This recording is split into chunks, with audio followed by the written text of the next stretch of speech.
Welcome, everybody, to the Notorious OTB, brought to you by the Sports Gambling Podcast Network. And, folks, as always, it's all good, baby. It was all a dream. We used to read Blood Horse magazine. I got my Cuban links on. Cuban B. And I'm your host, Chase Sessoms, the Wolf of Oaklawn. I'd rather be trapped than lazy. Don't care what they say, I'ma do what pays me. It happens every year about this time. Weaklings act like they lost their mind. Alphas reclaim the neighborhood. Rob the sheep and all the wolves eat good. Yes. Welcome to the show. Joining me, as always, you might know him as the Michelangelo of the Crying Michael Jordan. He's your favorite capper's favorite capper. Ladies and gentlemen, the benevolent time traveler, Barry the Sniper Spears. Hey, don't rub on that. You block that. You understand? That's alpaca. That's $25,000 alpaca. You block that shit. Right. You don't rub on. Put the club soda on there. It's alpaca, baby. It's right, alpaca. right. You can't do that to the alpaca. No, you gotta blot it. Maybe even use some like rock salt or iodized salt on that stain. Barry, speaking of cleaning up stains, we tried to make it nice here at our breakfast nook because we have an AM guest. That's right, joining us. You might know us from, or might know her from her work with America's Day at the Races. Also, talking horses with Naira. Ladies and gentlemen, your friend of mine, Sara Elbadwi. Ladies, my Mercedes. What's up, Sarah? I mean, here at Saratoga, opening day, it doesn't get much better than hanging out in the backyard in the morning. So excited to be up and at 'em with you guys. Looks cold. I like it is. It does look chilly. Yeah. It's not supposed to be later. When you put on that rich person fleece, you know it's cold out there. Hell yeah. I'm trying to get like that.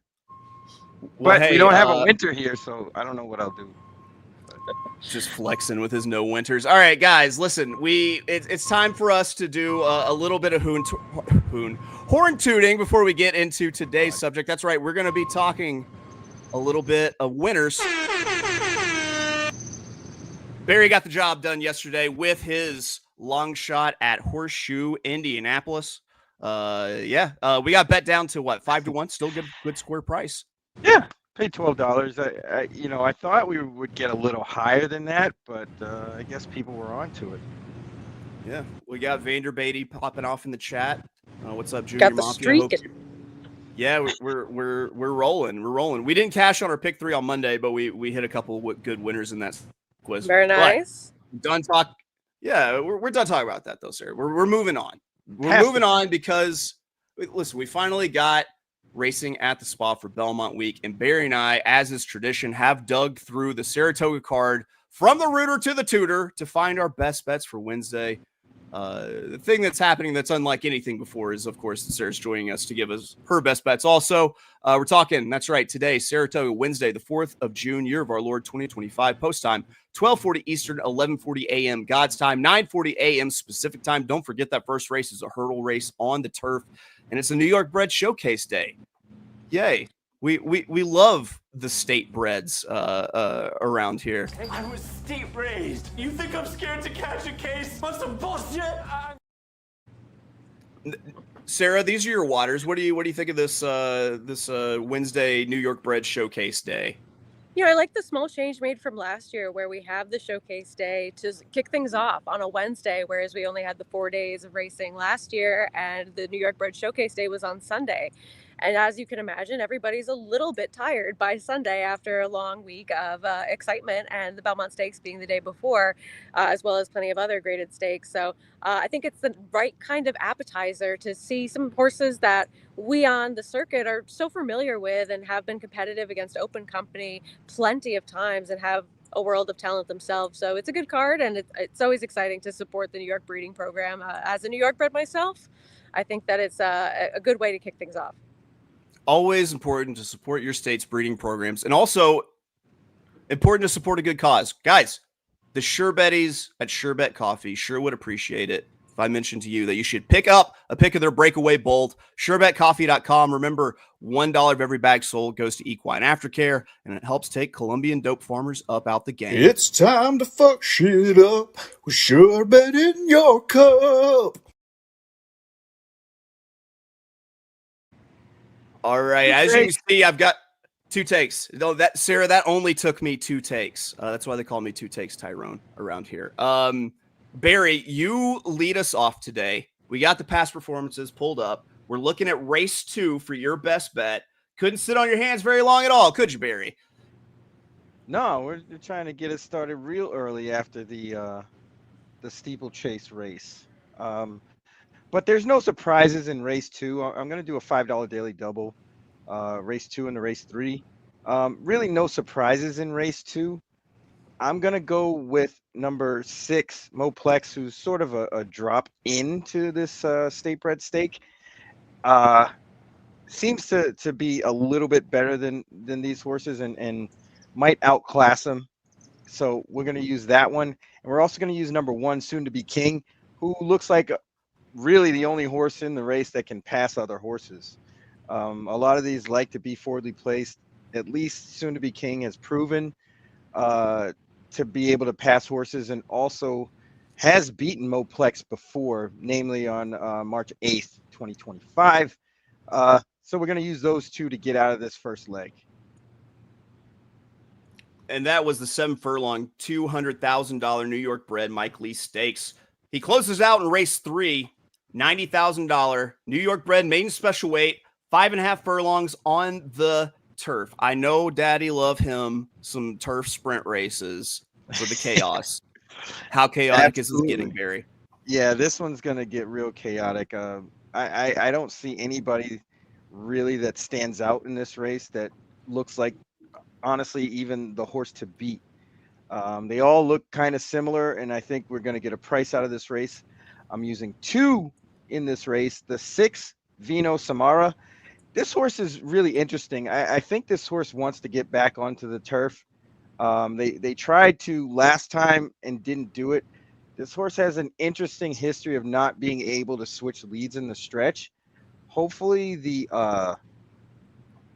switch to the turf will make that difference now that this horse kind of improved over, the last 3 or 4 starts that she has. Took the lead in one of those races, the February 25th race. It was actually a really good race. It doesn't look like it on paper, but if you go back and watch the replay, this horse actually goes to the lead from the 11 hole, or the 8 hole, was wearing the 11 saddlecloth. But hung in there a while, kind of hung on that left lead, didn't change leads until late, and kind of finished on. But that was actually a good performance. And if that horse can translate that sort of performance onto the turf, I think that one might be okay. At a price too, 12-1 on the morning line. And then we're also going to use the 9 Jalamar, who would, in this situation, be my top pick. This is a half to Vetriano, who's a nice New York bred, quick, shows some speed. I think this horse might want a turf, to be honest. And that work on April 25th might be one of the better ones on the page for anybody. Getting Lasix for the first time. This barn does well in turf sprints and turf in general. Getting their top rider in Jose Gomez. I don't know. I think this horse has a little bit of talent. So we're going to go there for our second pick. So we're going to use a 6 and a 9 in race 3, throwing them downfield to try to catch one. This is the second time in so many weeks that we've thrown one downfield with the 69. I just want to throw out there for the record. Look at that. 2 can dine. That's all I'm going to say. All right, Sarah. What? Your turn. Your play also comes out of race 3. You and Barry are somewhat bumping heads. Not quite, but somewhat bumping heads. What do you say about your best bet for race 3? So I think this is one of the more interesting wide open races on the card where you can probably get a price. So I have no problems with Barry trying to find one. And I think that both of his options make some sense in here. This is a wide open event where you only have 4 horses in this field of 12, with the one also eligible, that have actually been in a turf sprint before. And one of them was in for a tag. The other 2, it was their first start. And so I wanted a horse that I've been waiting to get back to a turf sprint since last year. And that's the number 8, Lady Delilah, who has had a couple of starts since then, but they've come on the dirt or they've been going a route of ground. I like that this horse had the one race off of the bench from last year. It stayed in that off the turf race to have a little bit of that fitness going on. So coming in to this race with a race that's already faster on a surface that's probably not her preferred surface than her debut, I think that if she runs something like her second race, she's going to be right there. And I think that, too, Marvelous Madison, the horse that finished first in that race, didn't come back and run well in the Miss Grillo, but also stretching out in distance. And that's a Chad Brown horse that has some pedigree. And I think that just overall, she's one that at a huge price, 15-1 on the line, for a horse that's actually done this before, when I only have 4 options of horses that have done this before, this is one that I definitely want to use. So I'm playing a $25 win bet on her, as well as an exacta key box with with her as well. You know, the ALL word is such a dirty word in horse racing, but this is one of those places where I 100% condone the use of the all button. When you're playing a 15-1 that you think has a chance to get into first or second, you damn sure make sure that you use every other possible horse with it, because the payouts are going to be plenty good enough to cover that cost, I assure you. I like it, Sarah. I like it a lot. All right, real quick, guys. Before we hit the play you've all been waiting for, that's bullshit. Got to get a word in from our friends at Naira Bets, because, guys, don't forget the Belmont Stakes this Saturday at Saratoga. Sign up today. Use the promo code SGPN25 and get a $25 free bet, plus a $200 deposit match bonus, whether you're a seasoned bettor or just getting started. Naira Bets makes it easy to jump into the action. This exclusive offer is just for the Belmont Stakes, so don't wait. Join now and claim your free $25 Belmont bet today at nairabets.com/SGPN25. All right. I was a patient little boy. I waited until race 9. 8.5 furlongs, $200,000 New York bred, the Mount Vernon Stakes on the inner turf. And I'm going to be playing a $10 win on number 2, Spinning Colors at 8-1. And then I'm going to play a $5 exacta 2 with the 1-5-10. Barry, what is it that people make fun of me for all the time? You're short? Well, that too, but also that I think that every sprint race is going to break down. But Barry, what's the real shameful shit that I do? The opposite. It's the opposite. I think that every turf route is going to be wired, and that's exactly what I'm doing, because Daddy loves inwardly drawn low and early speed on the hedge on the inner turf course. I thought that there was one horse that should control this thing all the way around. I'm going to try to capitalize with not only a win bet, but by keying also in an exacta. I'm going with the number 2, Spinning Colors, 8-1. I'll gladly accept Johnny V at 8-1, sitting chilly on the rail, controlling the pace in the spot. And Spinning Colors is very much a horse for course that has won 2 of the 3 starts at the Spa. Mark Hennig has a track record of getting Spinning Colors to fire off the layoff to win, which, by the way, if Mark Hennig has a big day, we're going to fucking Sizzler. But I think that he could, he has a track record of making this horse take a step forward off the layoffs here. And I think he's going to be awful hard to catch in the front of the pace. And this is the kind of horse I would try to get cute and single, but instead I'm going to get cute and key on top over 3 horses. The 1, Silver Skillet, the 5, Midnight Concerto, and the number 10, What Love Looks Like, who I think probably sit in the first run position or kind of save ground on the rail mid-pack, just a cup underneath for the exact underneath Spinning Colors. So that's my play. A $10 win on the 2, Spinning Colors, a $5 exacta 2 with the 1-5-10. Barry, how do you feel about wrapping up picks? I feel like it's a must. Is mandatory. Barry, go ahead. All right, so we're going to take a shot with my daily double starting race 2, $5 daily double, the 1-6 with 6-9, $20 to the hoop. Let's go get it. $20 will make you holler. He's got 5 on it and then a 69 joke. All in that one graphic. There we go. I'm skipping Sarah. Sarah, you're next. Go ahead. Oh. I was gonna say, I knew that you made something real cool and slightly inappropriate, but funny to me. I got That's usually how win they money. go. Yeah. Exactly. That's all you need. It's funny to me, and that's what matters. Funny to me. $10 to win on the number 8, Lady Delilah. I'll probably play a little bit more, honestly, but for the purposes of the show. And then a dollar exacta key box 8 with all. If you have a 15 to 1 and she wins or finishes second, I don't want to miss out on that exacta money. There you go. She's got you in for $32 on her best bets. And here we go. My best bet for the day, race 9, $10 win on the number 2 Spinning Colors with Johnny V up for Mark Hennig, 10 to 1 on the morning line. And we're going to be playing a $5 exacta 2 with the 1-5-10. That puts me in for 25 total. Barry's in for 20 total. Sarah's in for 32 total.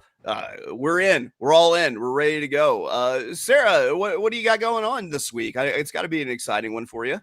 Yeah, I mean, last year it was something that's been said over and over again by anyone that was here is just the amount of energy and the feeling of electricity that was really prevalent beyond the whole set, the whole crowd, everyone really being here for Belmont Stakes at Saratoga for the first time. And I kind of expect the same for this week. We have one extra day of racing, plenty of coverage. I will be on Friday early, Saturday midday, Sunday early. But we have the whole crew coming in, even some people that used to be on that haven't been on in a while, some people that are on occasionally. So plenty of guest stars available.